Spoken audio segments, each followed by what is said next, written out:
আমরা তো সরকারের ট্যাক্স দেই, আমরা কেন রাইড শেয়ার করতে পারবো না? 18 কোটি মানুষ যদি সুন্দরভাবে চলতে পারে, আমরা কেন সিএনজি ড্রাইভার পারবো না? সে আমার অনেক দূরে নিয়ে গেল, নিয়ে যায় আমার একটা গাড়ি নিয়ে গেল মালিকের, আমার ফ্যামিলি চলবে কিভাবে? সরকার কি আমাকে আমার ফ্যামিলিকে দেখবে? অ্যাপস দিয়ে যদি বাংলাদেশে মোটরসাইকেল চলে, প্রাইভেট কার চলে, তাহলে সিএনজি কেন ওভার রাইড শেয়ার করতে পারবে না এবং পাঠাও চালাতে পারবে না? আমরা তো সরকারের ট্যাক্স দেই, প্রত্যেক সিএনজি সরকারের ফিটনেস কাগজ আছে, ট্যাক্স টোকেন আছে, সরকারের ট্যাক্স দেয়। আমরা ড্রাইভার, আমরা 5 বছর পরে পরে সরকারের ট্যাক্স দিয়া লাইসেন্স করি, বিআরটি পরীক্ষা দিয়ে ট্রেনিং দিয়ে লাইসেন্স করি, তাহলে আমরা কি অবৈধ?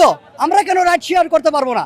আর ওভারে একটা জিনিস হলো, রাইড শেয়ার করলে একটা যাত্রী আমাদের কল দিলে আমরা 1 কিলো 1.5 কিলো 2 কিলো দূরে যে আমরা যাত্রীকে রিসিভ করি, রিসিভ করে তার সেই গন্তব্যে আমরা গুগল ম্যাপ দেখে তার গন্তব্যে পৌঁছায় দিই। আদার্স যাত্রী যদি কোনো কিছু গাড়িতে ফেলে যায়, সে আবার ফোন দেয় যে ভাই আপনার গাড়িতে কোনো কিছু আছে কিনা, পাসপতি যদি থাকে সেটা আমরা ফেরত দেই। যদি বলি যে না আমাদের গাড়িতে কিছু নাই, সেক্ষেত্রে তারা খুঁজে দেখে যে নাই, পাইলে আমাদের গাড়ি ফোন দেয় না।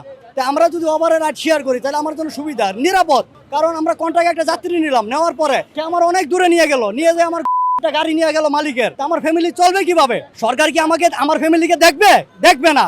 আমার ফ্যামিলি রাস্তায় রাস্তায় ঘুরবে। তাহলে আমরা এই দেশের নাগরিক, আমাদের স্মার্ট কার্ড আছে, আমরা চাই এই দেশের 18 কোটি মানুষ যদি সুন্দরভাবে চলতে পারে, আমরা কেন সিএনজি ড্রাইভার পারবো না? যদি না পারি, সরকার যদি চায় যে সিএনজি চলবে না, রাইড শেয়ার করবে না, তাহলে সিএনজি বাংলাদেশ থেকে উঠে দাও। আমরা দরকার লাগে অন্য কাজ করবো, মাটির কাম করবো, রিক্সা চালাবো, সমস্যা নাই।